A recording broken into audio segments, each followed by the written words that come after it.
right. So yeah, I mean, you can basically control bulky glasses. Some people listen to music. So those will be more expensive. There's right. It's what you want, kind of. Yeah, but so some people will want like more tech. They'll want the holograms. Some people just want a simple experience where it's like, all right, I got the AI, I got the ability to listen to music and phone calls and do all that. And then obviously the less tech that you put into them, the thinner they can be, which I mean, some people like bulky glasses, some people want thin glasses. And, yeah, it was fascinating. Yeah, yeah. They had a thing on my wrist, right? Like neural interface. A neural interface? Yeah, I mean, you can basically control the glasses with your mind through signals that you're sending from your brain to your hand. Yeah.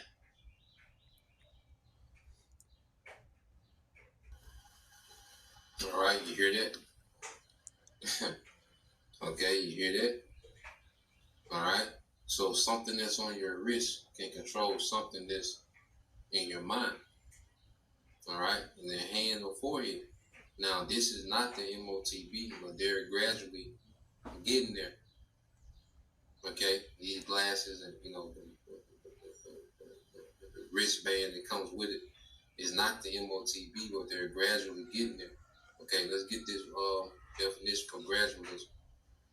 Okay, the devils are slithering, okay, toward that agenda of the MOTB, man. Okay, and they're gradually introducing this technology to the masses. All right. Now, when you go into what does gradualism mean, it said gradualism refers to the principle of achieving a goal or change through a series of incremental steps rather than a sudden, all right, than a sudden or drastic shift.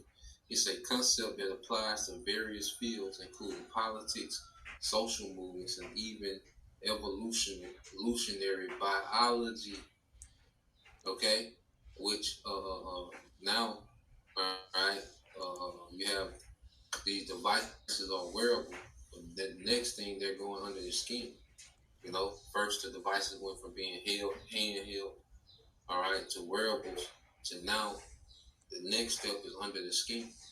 So they gradually introduce, these devices, and they make it seem as if they customize it. Their whole goal is to customize it, for. Okay, so he's throwing the sixes, all right, the glasses on. Okay, he's introducing his audience to this tech. Okay, so the elites, the scriptures say they're more subtle than any beast of the field. Okay, so it's just, you see the sixes letting you know, all right, this is wickedness in high places in effect. Okay, this is the number of the man.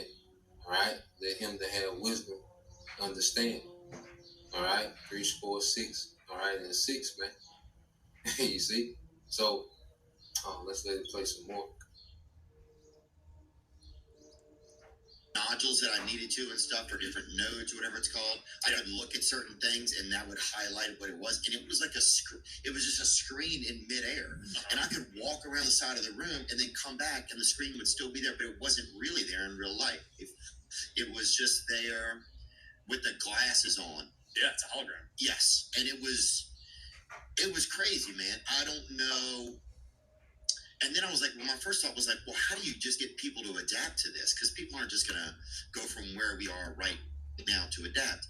And then I realized, okay, there's different stair steps. There's like almost like when you got the first smartphone, like you're saying, and then in advance, or the first mobile phone, and then you have the first meta glasses, and then it advances and stuff like that. So it was fascinating. There was a part where me and another man who I just met him, and we played ping pong, and I believe it was an Asian guy. And